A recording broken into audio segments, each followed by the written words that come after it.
Okay, let's begin with chapter 2, first order differential equations. First order differential equations are rather special compared to other higher order differential equations because many first order differential equations allow analytic methods of finding their general solutions. Okay? So here we'd like to introduce a subclass of first order differential equations which allow analytic methods to obtain their general solution. Okay? First, let me introduce a separable differential equation.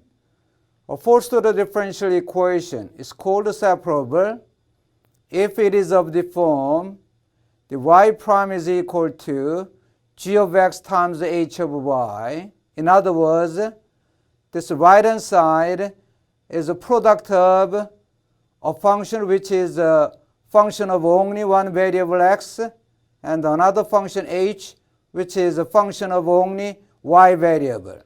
Okay?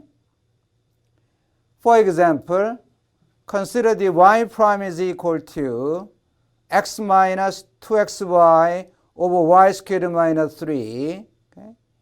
At first it may look like it's not separable, but in fact, okay, here we have the right hand side which is x minus 2 times of x times y over and y squared minus 3. Okay? From these two terms, x is common, so that you can write it as x times 1 minus 2y and over y squared minus 3. So this is really the separable because here you have a function of x only and the remaining part 1 minus 2y over y squared minus 3 is a function of y only. Okay? So the differential equation down there, this is a separable. On the other hand, the second example, the y prime is equal to 2 minus x squared minus y. It's not separable because you cannot express this right hand side in the form of gx times h of y. Okay? It's very simple to distinguish equation which is separable and the equation which is not separable. Okay? Then let's introduce the symbol that q of y is equal to 1 over hy. Okay? Then our original equation, okay, if you remember it, then it was y prime is equal to g of x times h of y. Right? Now I said 1 over hy is equal to q of y. In other words, the hy is equal to 1 over q of y. Okay? So, okay, and let's write this y prime in Leibniz notation, say dy over dx, right? dy over dx. Okay? Then multiply both sides by qy, and again multiply both sides by d of x. Then you are going to get the following equation. Okay? q of y times dy, that is equal to g of x times d of x, right? This last equation down there, the equation number 2 here, okay, we call it as we say that in this equation the variable is really separated, okay, because on one side of the equality you have only y, and on the other side of equality you have only x, right? How to solve it? This is very simple. Just take integration on both sides, right? So take integration on both sides, right?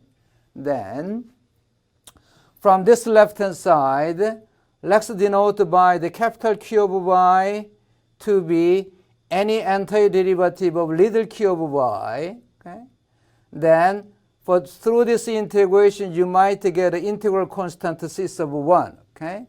And that should be equal to the integral of g of x dx. Then, let's denote by the capital G of x to be any one of the antiderivative of little g of x, okay, then plus you might have another integrating factor c2, okay. So, Okay, you can write it again. Q sub y is equal to g of x and plus c2 and minus c sub 1. Okay, what are these two numbers? Right? C2 and C1, they are just the integral constants, and they can be arbitrary real number. Okay, if C2 and both C2 and C1 are arbitrary real numbers, their subtraction is again an arbitrary real number, so we can denote it simply by C, right?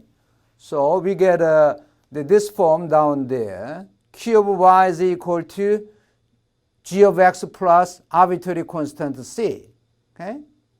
Where, as I said, the capital Qy is any antiderivative of little q of y, and capital G of x is any antiderivative of little g of x, right? The equation 3, okay, this expression down there, is a general solution to the given differential equation, separable differential equation, y prime is equal to gx times h of y, okay? And this is the implicit form of the solutions, right? Because we do not solve this equation for y in terms of x, right?